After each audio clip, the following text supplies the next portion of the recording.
Last week, I wrote a blog post titled Information that Malaysian investors should know about before they, get into the stock market. Because when I went back home this summer and I talked to some of the people over there trying to get a concept on what they think the stock market is, a lot of the time the word play would come out. So, are you in the market? Oh, yeah, I play the market. So what that means is I think there's more people that actually trade instead of properly investing their capital, as in putting your money into the stock market as savings rather than trading in and out. And I don't think that the average investor should be trading without going through the proper training, reading right books, going to the classes, yada yada. So what I want to show in this blog post is just some key concepts that would make people more comfortable in investing in stock markets for the long term. So here I gave two examples in roughly from August 2008 to 2018, the KLCI, which is the Malaysian index that tracks 30 large companies in the Malaysian stock markets to give a general idea on what the market is doing for the day, it rose 77% roughly around that 10-year period. And that's after the big drop in 2008, where people thought that the market would not be coming back. That meant that if you invested 100 ringgit, in August 2008, after the market tanked, you would have at the end of the period 10 years later 177 ringgit, which is not bad.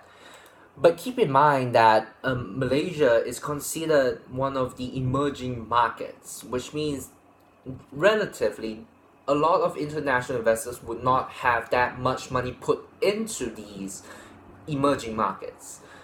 What I would like to point out is the S&P 500 index, which is a group of 500 large companies in the US that they used to represent the US market.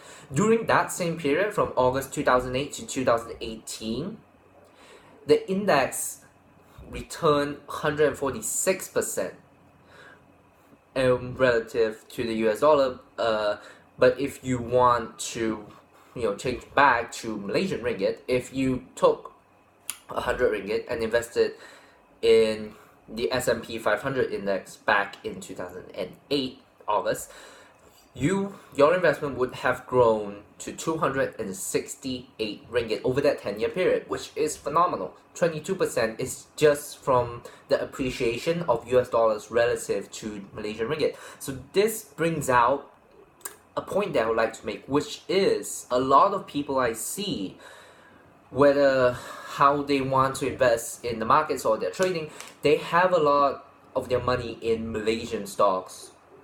Or if they're buying, I don't know, an investment-linked life insurance, the insurance agent would put them in Malaysian equities, which I think it's not bad, but it doesn't really make sense if you can make 168% return versus a 77% return if you invest in, Malaysia. Which goes to my building on my belief that I think that retail investors in Malaysia should have, half or maybe more than half of their money in US, UK, in developed countries. So I looked through some of the ways that the average investor can get into the market back home, and what I found is most brokerage through banks back home charge an insane fee of $25 per trade. And if you follow my content, you know that trading cost eats into a return. If you make 10% and your trading cost is 1%, you only make 9%.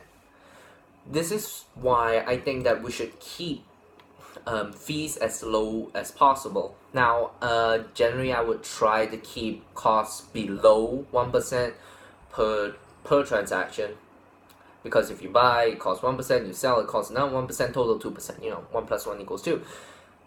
Then there is the problem. If the transaction fee is $25, to keep it cost below 1%, someone would have to fork up an upfront capital of 2,500 US dollars, which in today's is a little more than 10,000 ringgit, which I know a lot of people don't have.